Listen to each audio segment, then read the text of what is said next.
when I was at Ohio University, I presented a poster at an expo where I showed the effect of Donald Trump news on the US dollar Mexican peso exchange rate volatility. In my case, I used a simple methodology, which was the moving average. But then I could have used a more sophisticated approach like the Arellano bond methodology to analyze the volatility. Another important aspect of the statement of purpose is the program fit. Here, you want to explain why you think you are a good fit for that program or that department and the faculty in that department, maybe a particular faculty in that department. So you want to mention specific professors whose research work align with your interest. You want to state why you want to work with them. And this part requires you to do an extensive research on the department website to understand what the faculty are doing and identify the faculty or the faculty members whose research align with yours. If you state in your statement of purpose that you are interested in development economics, yet in the department there is no faculty who is interested in development economics, what that means is that the school is not going to admit you because there wouldn't be an expert in the field to be your supervisor. So you want to do an extensive research to make sure there is somebody whose work align with what you want to do. This is extremely important, especially when it comes to PhD programs. For a lot of science programs, you cannot apply to the school if there is no professor whose lab you can fit in. So you want to make sure there is a professor in the department that you are interested in whose work aligns with yours, or who has a lab that you can fit in, or who is working on something that is of interest to you based on your prior research experience and your future career goals. This is extremely important. You want to make sure you take care of this before.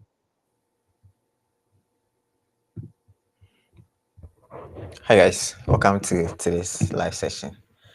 Let me know where you're watching this from, and let your questions come through. So today I am just going to answer your questions about study abroad. If you have started the process, let me know the kind of challenges you have encountered so far, and I'm here to answer them for you. Last week I posted a video about 10 engineering schools based on offers that student got for fall 2025. So if you're an engineering student, then that is a video you want to check out. This week, I'm going to post a video where I recommend about 25 MBA schools. Some of them are based on fall 2025 offers. About what, 6 of them or so, or 7. And then I decided to add my own recommendations. So what I discovered after the recommending the 10 engineering schools was that I should have actually added more schools based on what I know about some engineering programs that give funding, but then I just limited everything to the 10 schools. Now, I mentioned in that video, today I saw a comment from somebody saying that he's interested in industrial engineering, and I was like, the thing is, the video, I don't think there was industrial engineering, but I gave some information. I don't know, some students, I don't know whether they don't listen to the, what I say in videos or not. Like, it's confusing. But the point is that if I recommend a school for, let's say, electrical engineering, you have to check if they have industrial engineering, because there's a good chance that that program will also be funded. And also this week, this week I'm going to recommend 24 schools. So after the 24 schools, what you want to do is you want to check each school's engineering programs to see if they have the program. And if they have it, you want to make sure you send an email and find out how you can, be funded. That's what every student has to do. But yeah, it is what it is. So I'm very happy to be here. Let me know the country that you are watching this from, and let me know the questions that you have for me. I think I see some questions already, so let me just go ahead and respond to them. So Suleiman says, please can WES reduce GPA, because my friend evaluated his GPA of 2.82, and he's now seeing 2.57 as a summary on WES unofficial transcript. So with the WES evaluation, one thing that may result in this is if the person did better in his first 2 years than in his last 2 years. So maybe when a person went to school, the person did so well, right? So in the first 2 years, the person had a good GPA, but then in the last 2 years, the person did worse. And so, yeah, if your GPA in the last 2 years is better than in the first 2 years, then that can boost your GPA up. But if you go to school and then the first 2 years you do so well, but then you do poorly in the last 2 years, then that can go against you when you do the worst evaluation. So it's unfortunate that doesn't happen often, but then yeah, it can happen. If yeah, it's one of those things. Um, I really don't know what to say about this because yeah, I don't know. So there could be other reasons, but this is the one reason that I know could be responsible for why the GPA is low. It's lower than expected. So okay, good to see you, Oyalami. Oyalami. So yeah, 2.57 is just very low. I don't know. There are some schools that require 2.5, but the 2.5 may be for admission.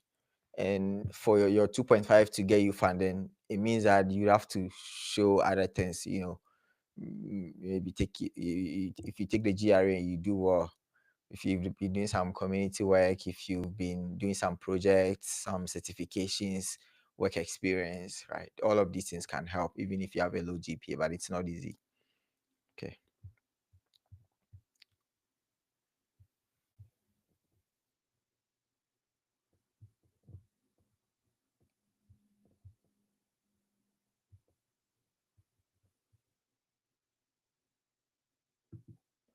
Yeah, so Alex actually has yeah, so Alex, I think that may be the reason.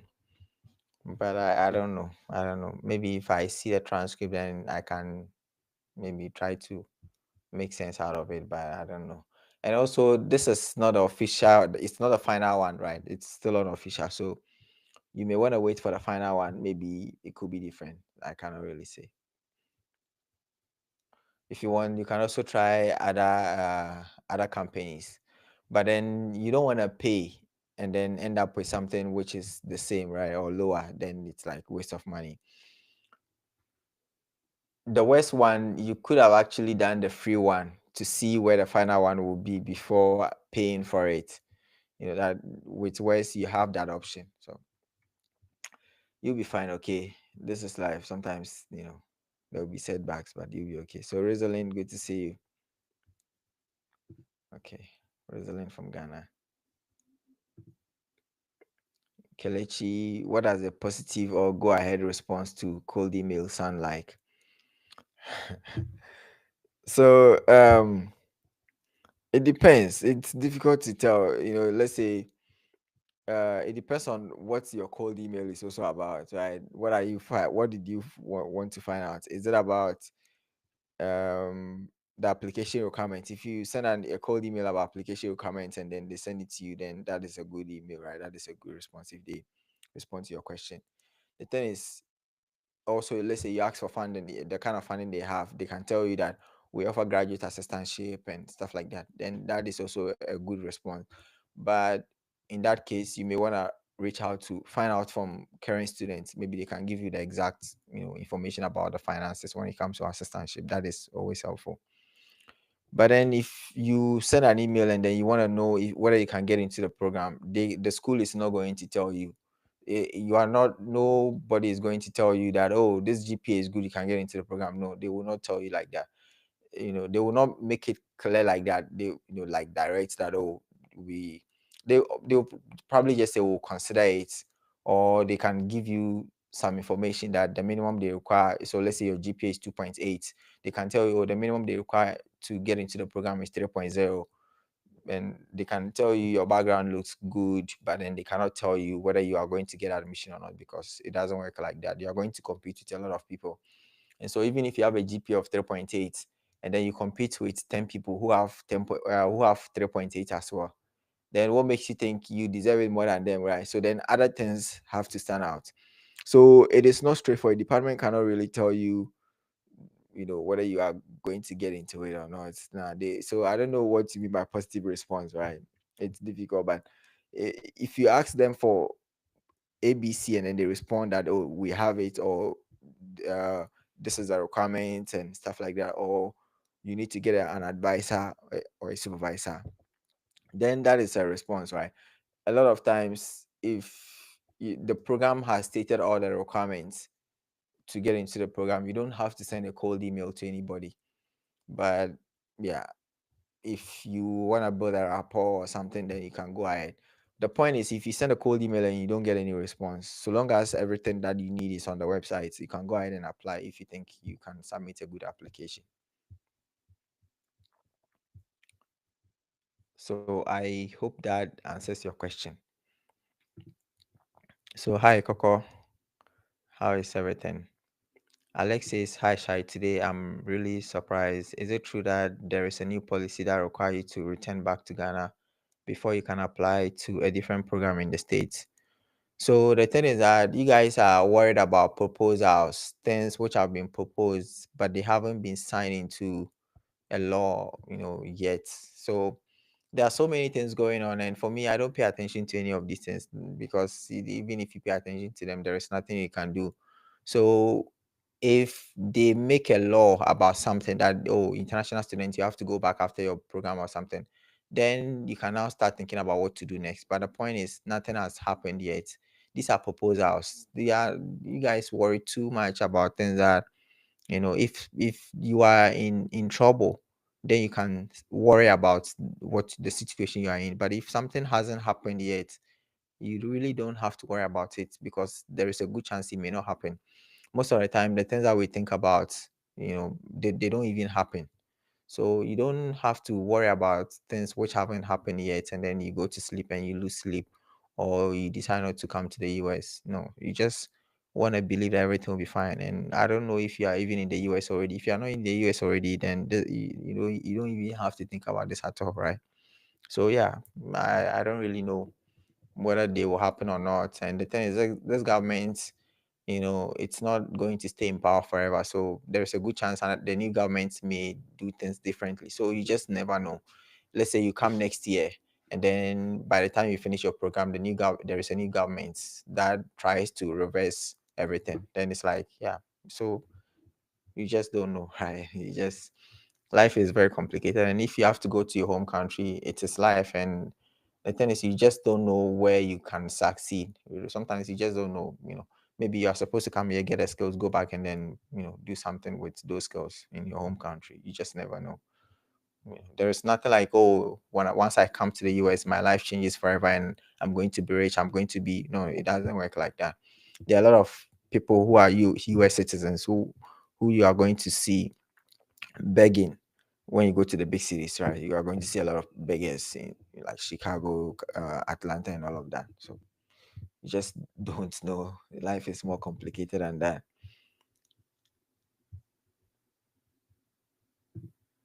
Title says, please, is it possible to get full funding for an MS accounting program? I do not have a GMAT or GRE. So on Thursday, I'm going to post a video for MBA schools that you can consider if you want funding. And then after that, possibly the next week, I'm going to post a video for accounting programs. So yeah, I decided to separate the two because I didn't want a video to be too long. Even this one is a bit long. So I just thought I should separate the MBA from the accounting, even though some of the MBA schools also have accounting programs and they fund. So, but then there are some schools that are for accounting. The MBA programs, they don't have funding, right? So yeah, with the GMA GRE, if you don't have it, the thing is, you are going to compete with a lot of people. So it depends on the people you are competing with. If they have it, then they have an advantage over you. For me, my goal is to make sure there is funding. If there is funding, then I have to now try to meet the requirements. If I have to take the GRE, I'll take it. If I have to um, evaluate my transcripts, then I'll do it. If I have to pay the application fee, I'll do it. That is how I see life. You just have to risk things. You have to put in something. If you don't want to put in anything, you don't get anything out of it, right? So if you are scared of the GRE, then I don't know your reasons, but you can still get funding, full funding without the GRE or GMAT. Schools are always going to tell you what it takes to get into the programs. So you want to do a lot of research on your program of interest and see their requirements.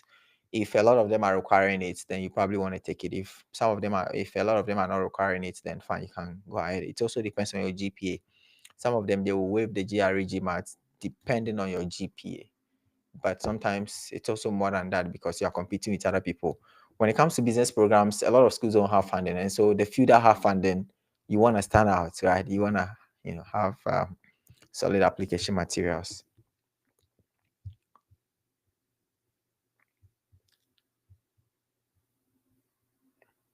Where am I? Um, hmm. Okay, Augusta says, Shai, if my first master's ends in December 2026 and I'm starting another master's in August 2027, what can I do within the space between the 2 months? 2 months? What do you mean by 2 months? Because December 2026, August 2027, that's like 8 months. Can I work as in I'm not on CPT or OPT? Oh, Augusta, I guess you are in the US, right? If you're in the US and then you finish your master's in December 2026, you want to start the second one in 2027. So in that case, if you want, you can do OPT. OPT can allow you to, you can do OPT for the 8 months, get some money before you start the second one. But then the thing is, if you do the second master's, you're not going to be eligible for OPT again because you can only do one OPT at every level. So that is something that you can think about. Now, if you want, when you finish the December, instead of finishing the first master's in December 2026, you can delay your program such that for spring 2026, right, which is from January to May, if you want, you can decide to register one credit. So if you are supposed to do your thesis, don't submit the thesis yet. You can delay and then just register one credit. The school will allow you to register one credit hour, and then uh, graduate in spring. And then with that, you can easily start in May or in August, and there is no problem. If what I'm saying doesn't really relate to what you are trying to say, then you can reach out to your international office and then tell them what is going on, because when it comes to some of these things, they can give you better information. But that is what I've said. It also can work depending on if they relate to the situation you are in. Okay.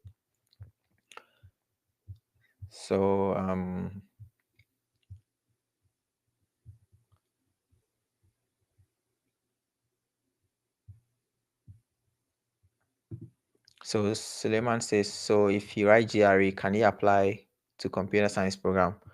So the thing is that these things, it is not yes or no. Sometimes it's about how badly you want something, because it is possible you are going to compete with people who have also taken the GRE and they have better GPA. So then what else do you have?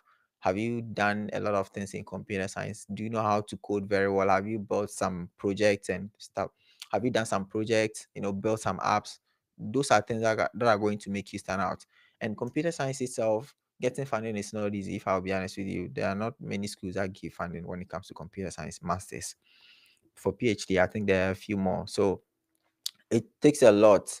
It takes a lot. That's why you cannot make mistakes when you are in school. Once you make certain mistakes, you graduate to 2.5, and then all of a sudden, everybody is trying to come to the US. So just think about it. Once you make certain mistakes, it is just almost impossible. Like nothing is impossible. But you've made things so hard for yourself. That's why if you go to school, you want to try and finish with at least 3.0, at least 3 point, especially if you have to know where you come from. I always tell students, if you're from a poor background and then you don't work hard to graduate with a good GPA, and then you finish and all of a sudden you can pay money to people, they are not going to do anything for you. Everything is up to you. You have to take responsibility, right? So if you badly want to come to the US, you may still want to take the GRE and do very well. and then build other skills, all of these things, yeah, you can stand out. It can still help you. Okay, because yeah, Frederick, he had 2.5, but with Frederick, he had done some, he knew how to code and all these things. He did the evaluation and his evaluation went up actually. He got 3.02. So that helped him. But then he went through interview and stuff like that, and he stood out because he had built those skills. So yeah, it's not easy. It's not easy. It's up to the person. If the person really wants it badly, the person will be able to figure it out. That's just the way things work. The brain always will try to find a solution. If you really want something, if you are emotionally invested in it, there will be a way. So that's what I can say. It's not straightforward. I cannot say go and take the GRE and then as soon as you take it, you can get for fun. It's more complicated than that. Okay. So that's what I can say.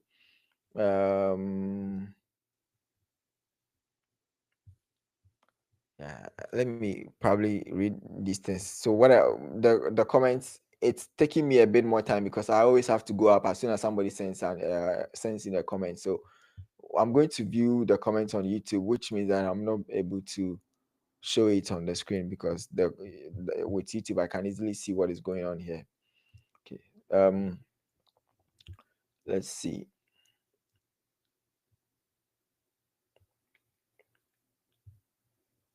Okay. Kennedy from Kenya. Chimesi says, "Hello, Shai. Please, I have secured a supervisor for PhD in clinical psychology. Thanks to your guide, he wants to even pay for my application fee. I'm so grateful to you and God bless you." Oh, nice, nice. That's good. That's good. Good luck to you. Augusta says, also, if I email a professor for TA roles and he said I look qualified and that he would love for me to take on that role if admitted, do you think it's a strong reason to apply? Yeah, I mean, they have funding. If they have funding and you've checked all the other requirements they have and you think you can submit a good application, SOP, and yeah, I think there I cannot say this is a bad response. If he says you look qualified, then yeah, then I guess you have to take the chance, right? It means you look qualified. So yeah, he would love to uh have you as his student. Then yeah, I think it's good.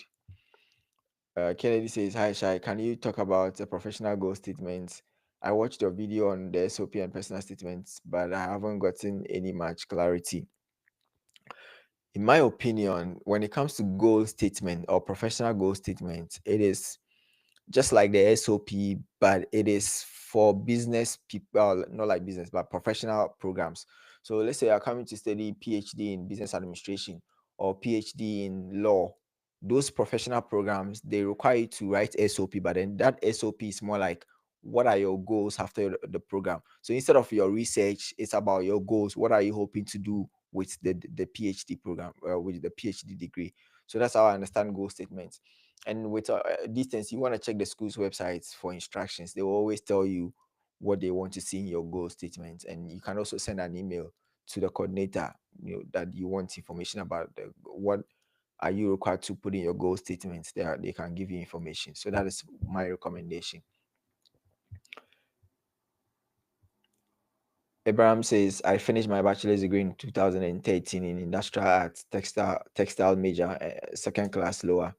I have worked in the financial institution for the past 5 years. I want to apply for MS Business Analytics.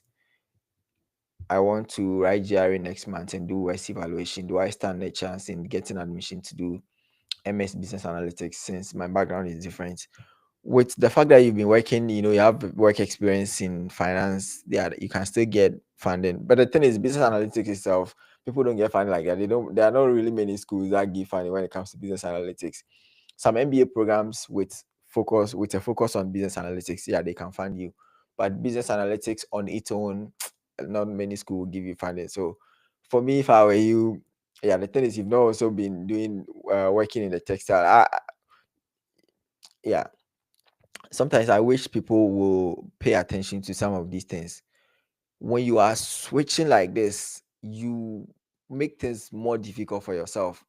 You cannot just go to school and study engineering for your bachelor's and then your master, and then after engineering you work in a bank, and then after that you want to come to the US and then do engineering. Like, yeah, it can work, but you make it more difficult for yourself. Consistency is always important, right? In your case, there are some schools here in the US. If you're interested in textile, they can actually get you, fund you, right? But when you're switching like this, it's like, what exactly do you want in your life, right? And it's not your fault, because where we come from, that clarity is not there. We struggle. All of us, we struggle with, we struggle to decide on what we want to do.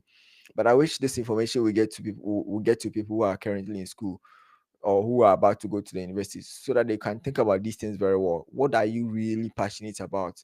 We don't have these academic counselors who are going to advise us, like, and also the African system is just rigid.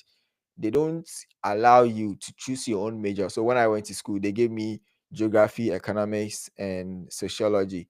Meanwhile, I wanted to do a bit of math, because economics, when you want to do PhD in economics, having math background is extremely important. When I was applying to PhD economics, I didn't have math background because I wasn't a math student, and that didn't help me at all. So meanwhile, at UCC, I wanted to do math. I wanted to do some math, but I didn't get it.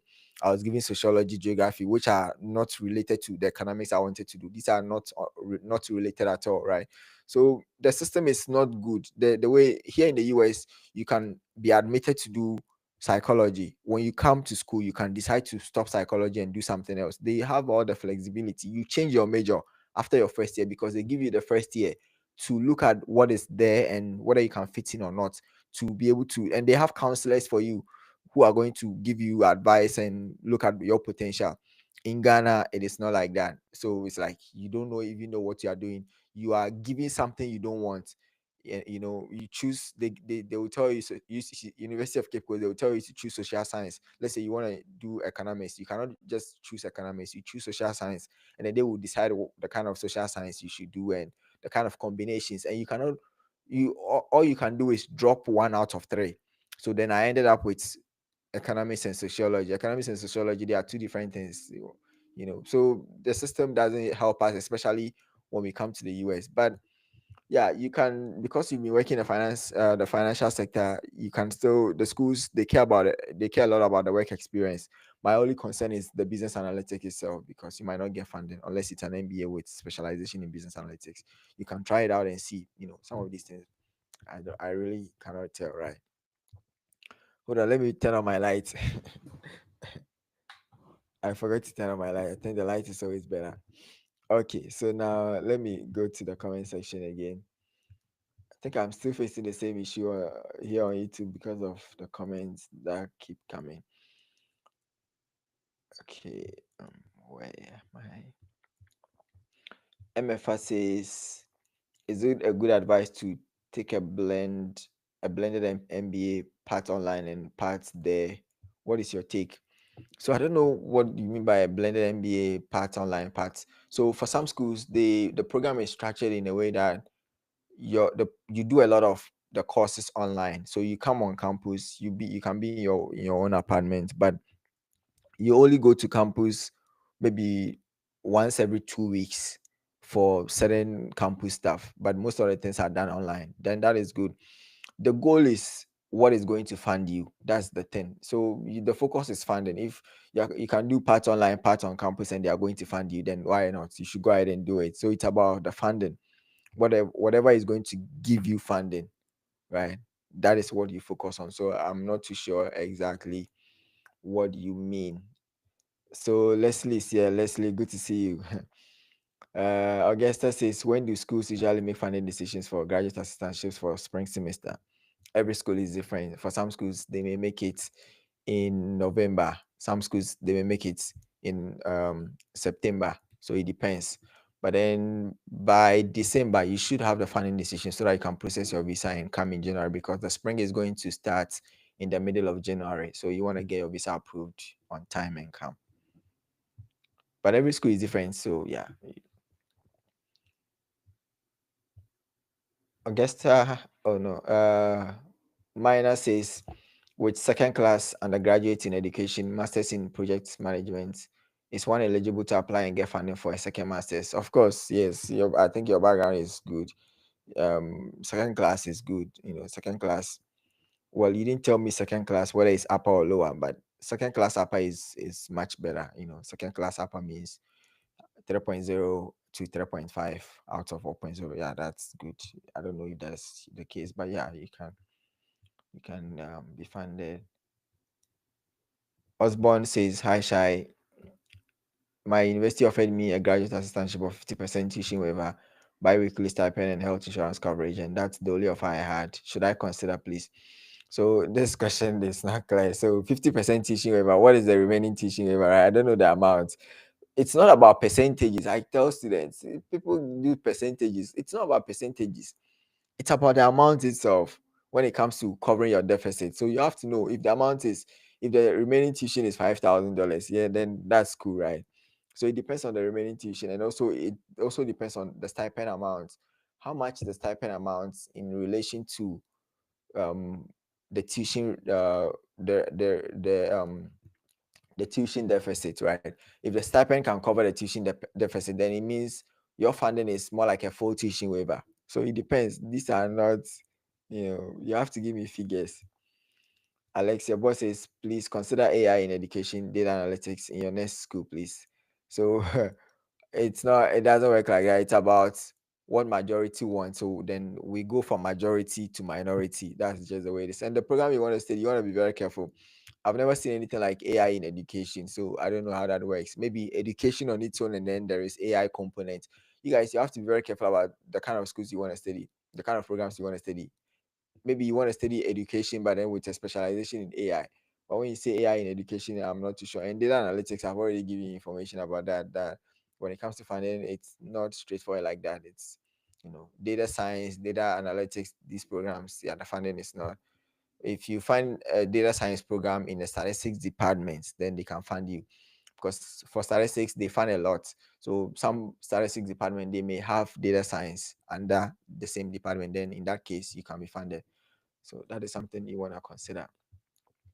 Ivan Sasari says, hi Shai, please can I get full funding for studying a master in special education? Can you recommend schools I can apply to without writing GRE? I have a GPA of 3.8, I guess out of 4.0. Yeah, I think your GPA is good.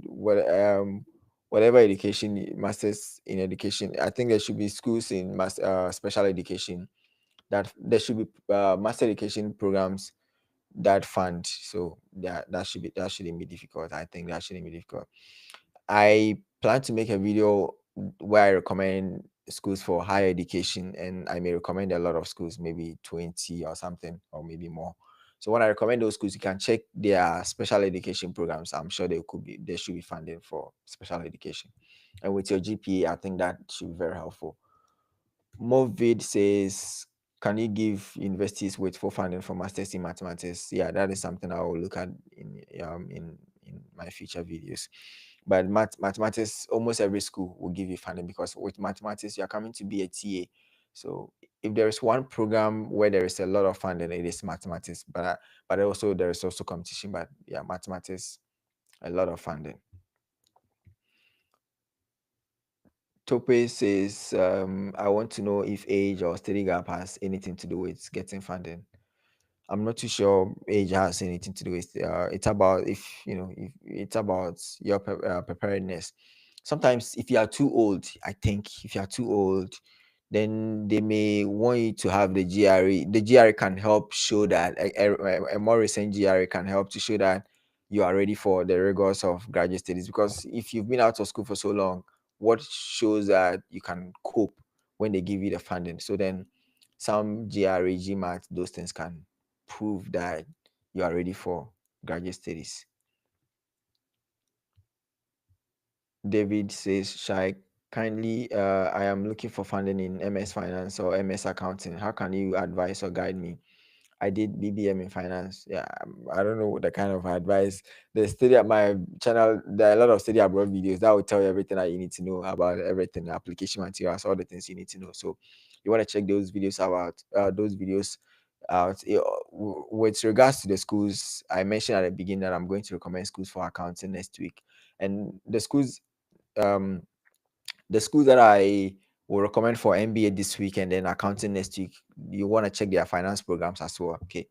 Because yeah, they just about the same. And even finance, the second school that I recommended in the MBA, among the MBA schools, Adam was coming to study MBA, but then with a specialization in finance. Okay. Tope says, can you suggest universities that give funding for agriculture related course? I have ND and HND. I have done the WES evaluation and GRE.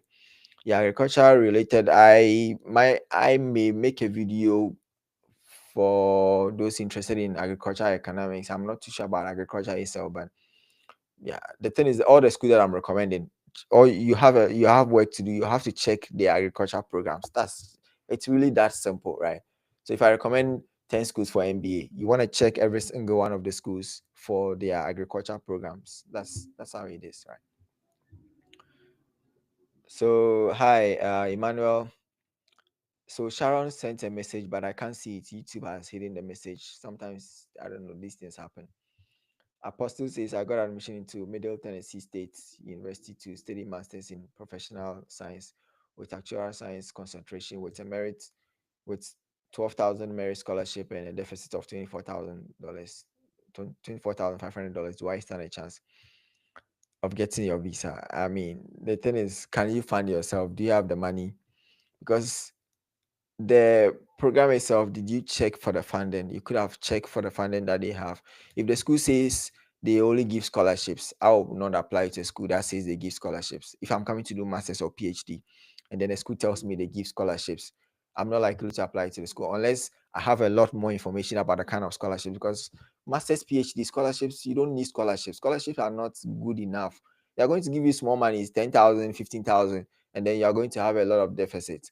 If you want to do masters or PhD, your focus is an assistantship, graduates, research, teaching. Those are what you need, because those ones, they are going to waive your tuition, like a good assistantship. A lot of them are good. There are few instances where an assistantship is bad. Those ones, don't go for those ones. But a lot of times assistantships are the same. They waive your tuition for you, and then they give you some stipend. Even if the stipend is not a lot, at least it is good enough. It can, help you. So as international student coming to the US, your focus is on assistantship. Make sure the school has clearly stated that they have assistantship. If not, you want to write an email to them to find out if they have assistantship or not, or the kind of scholarship they have, if the scholarship is good enough. In the MBA schools, there was one school that had a scholarship, for the MBA, and the scholarship is up to a full teaching waiver. So the student that I coached, she was given a full teaching waiver, and a full teaching waiver is still good, right? And she had a big deficit actually for her living expenses, but yeah, it's one of those things. So you want to check these things very well. I don't know, for me, I am more likely to not apply to any school at all than to apply to the wrong school. If you think about it, the wrong school in the sense that I get admission without funding. No, no, no. I will not do that. I will try to apply to. I would rather not apply at all than to apply to a lot of schools and they don't give funding and all these things. No, no, no, no. Right. And what that means is that once I find out that the school has funding, I'm going to spend a lot of time and submit a strong application. So Sharon says, hi, please suggest schools with good funding that offer speech and language therapy. So there is this language therapy pathology or something, right? So that is, it's in the pipeline, but that will be later. Right now, like I said, it's about majority, and then we'll look at a minority, right? But I'll hopefully I'm able to, make a lot of these videos. I don't have a lot of time these days, so I only have time to do one video every week. Okay, and then the live session, so that makes it two. I've not even been interviewing people these days because I'm very busy to do that. But yeah, um, Abraham says, I would like you to guide me in the process. How do I get in touch with you? No, I don't have time to help anybody right now. My help is the general help that I offer to students, which is the live session to answer all your questions. And also I have videos on everything: recommendation letters, cold emails, SOP, resume, CV, everything you need is there. If you don't know anything about the process at all, how to start, everything is there. So That is my best way of helping you. If I say I'm taking one student to help the person, I would have to help like 1,000 people, because the number of people who reach out for the same thing, it's crazy. I don't have that time. I'm a PhD student. I need to finish my research, next semester. So yeah. But if you are really committed to it, you know what to do. There are a lot of people like that. When you watch the NBA school, sorry, when you watch the NBA video on Thursday, you hear, two people, the first two people actually, you hear that, you hear their story, their stories. So where am I? Think I'm almost okay. Good. Suleiman says, please, is there any means I can send the transcript to you so that you can look into it? No, I mean, the thing is, me looking into the transcript is for me to just have an idea why it is low. But the point is, it will not change the evaluated result, right? So, yeah. The thing is, I don't have time. So, students, yeah. I wish I can help students, but this is not the time for that. Maybe in future I'll have more time. But right now, my research, I have a lot of things that I have to do. So many things. So yeah. Mohammed, I cannot see your message. Mohammed Haja, I don't see your message. Chineye, I don't see your message. Okay. You wanna resend it again? Tope says, please, my WES evaluation turns 3.28 out of 4. Is this good? I think it's good, but then it's not just the GPA, it's also a lot of things, right? So everything has to be on point. Mohammed Hajara, okay, I think he resent the message with a second class upper 4.05 out of 5.0 in my family and consumer sciences and specialty in food and nutrition. Will I get funding when I applying for MSc nutrition or public health? I think so. I think it's good enough to get funding, right? If you have some experiences and all of that, I think it's good enough in my opinion. You just have to put in some work on your application materials, be clear about why you want to study the program, what the program will do for you. If you convince the school that you really need the program is going to contribute to your life, your career goals, then the school is going to give you funding. Okay. So Shine says, do I also need to do evaluation to boost my GPA? So Chine, okay, Chine says I have a background in business administration, 3.59 out of 5. My GRE score is 331. I also work in the bank. Will it be possible for me to get full funding for MBA? Again, do you think my CGPA is low? I think your GPA 3.59. The thing is, when it comes to the Nigerian system, I'm not too sure how that converts to 4.0, but your GRE is very good. Your GRE is very good. So that alone is a big deal, right? And also the fact that you work in a bank is a big deal. You have a very good chance to get full funding to study an MBA. Now the thing is, you also have to put in a lot of work in terms of the other application materials. With regards to the evaluation, I will probably do the free WES evaluation one to see where my GPA will be.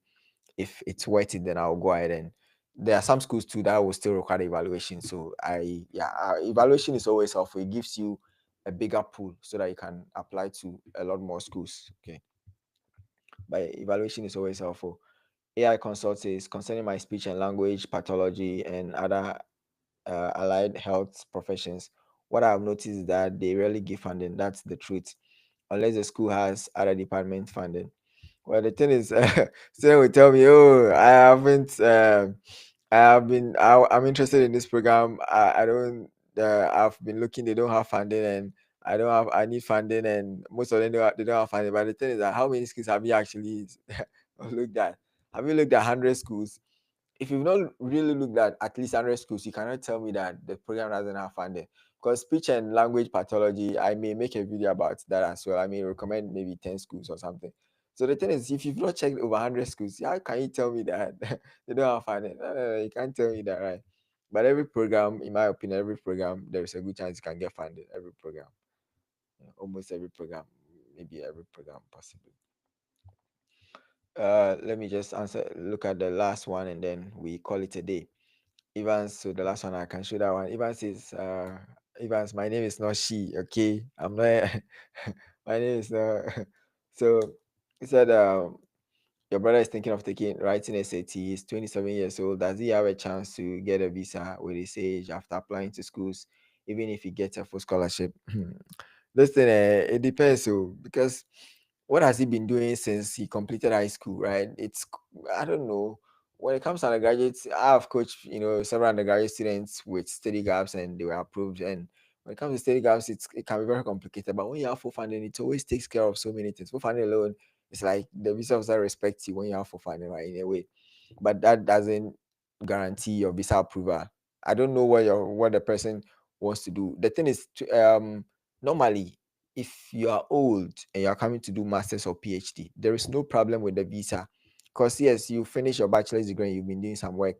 But when it comes to undergraduate studies, it's like, are you really interested in studying in doing your bachelor's degree? Because how come you've waited? Because normally high school 19 years you are done with high school, right? No, it's 19, even before 19. Let's just say 19 years you are done with high school. So 19 years you are 27, 8 years. That's a long time. Like, what have you really been doing? I don't know. It's difficult for me to say, but in life we just never know, right? Everybody's life is different. And yeah, there's student I coach with 5 years study gap.